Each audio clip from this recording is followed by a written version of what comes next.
Malam itu hujan turun tanpa ampun. Angin menjerit seperti ada yang ingin masuk ke dalam kamar. Aku tahu, malam-malam seperti ini biasanya membawa tenang. Tapi tidak untuk Raka dan Nita. Mereka adalah pasangan muda yang baru saja tinggal bersama di sebuah kontrakan kecil di pinggiran kota. Bukan pasangan suami istri. Mereka tinggal bersama diam-diam. Tanpa ikatan, tanpa restu, tanpa rasa bersalah yang cukup besar. Tapi semua itu berubah sejak sajadah merah itu muncul. Raka menemukan sajadah itu di bawah lemari saat mereka pertama kali membersihkan kamar. Warnanya merah tuap seperti darah yang sudah mengering. Aneh, ya, siapa yang taruh ini di sini, gumam Nita waktu itu. Tapi sajadah itu tidak dibuang. Mereka hanya menyimpannya di pojok lemari. Hari pertama mereka lewati seperti biasa. Tertawa, bercanda, makan bersama. Malam itu, mereka tidur berpelukan. Tak ada firasat buruk. Sampai Nita mulai mimpi buruk. Nita terbangun dengan keringat dingin. Di mimpinya, ada suara yang berbisik di telinganya. Ini tempat untuk yang suci, bukan untuk yang kotor. Dia mengabaikannya. Mungkin hanya halusinasi, pikirnya. Tapi mimpi itu datang lagi malam berikutnya. Dan lagi. Dan lagi. Puncaknya terjadi di malam ketujuh. Hujan seperti malam pertama. Lampu kamar mereka mendadak mati, padahal tidak ada pemadaman. Dalam gelap, Nita melihat siluet seseorang berdiri di pojok kamar. Tepat di atas sajadah merah itu. "Rak, itu siapa?" bisiknya ketakutan. Tapi Raka tertidur pulas. Tidak bangun sama sekali. Bahkan ketika Nita berteriak. Bahkan ketika siluet itu mulai bergerak. Skene 4 efek suara, napas berat, suara langkah, pintu berderit pelan. Keesokan paginya, Raka bangun dan menemukan Nita duduk diam di sudut kamar. Matanya kosong. Tangannya gemetar. Dan di depannya, sajadah merah itu terbentang.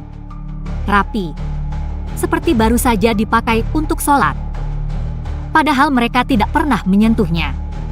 Raka mencoba bertanya, memeluk, membujuk. Tapi Nita hanya berkata satu kalimat.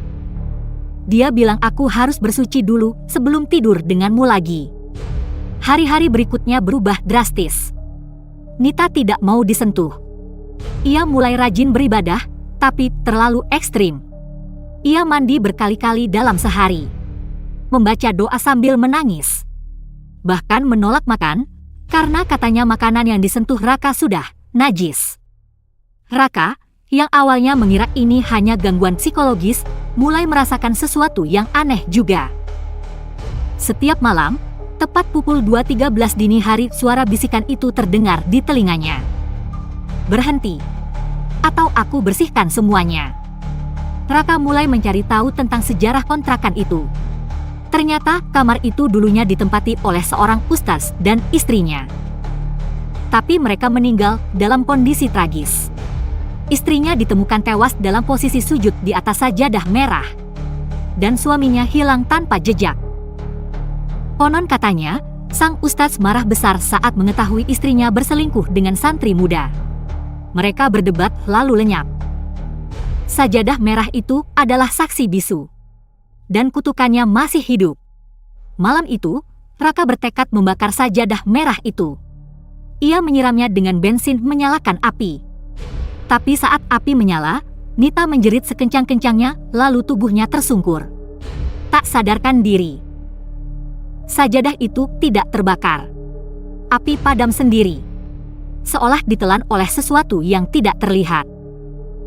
Dan di atasnya, muncul tulisan samar-samar.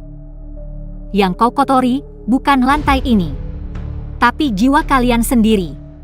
Ending musik slow, menyayat, suara angin dan hujan pelan.